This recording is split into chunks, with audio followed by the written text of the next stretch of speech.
Hi friends, मी आत्ताच उठले आणि मी आता चालले अंघोळीला. आणि मी आत्ता अंघोळ करून आले. आता उन्हात बसले. आता मी करते पावडर टिकली. आता मी इथे पावडर लावून घेतली.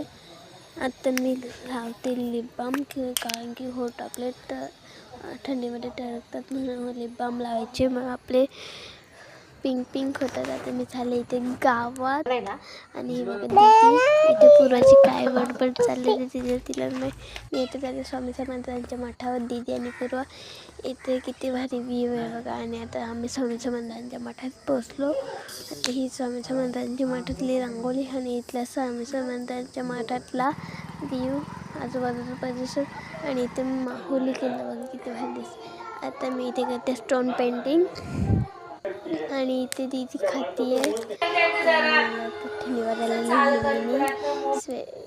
आता मी इथे शेकोटीवर बसली आहे आणि मी माझा ब्लॉग इथेच एंड करते. बाय. कसा वाटला कमेंट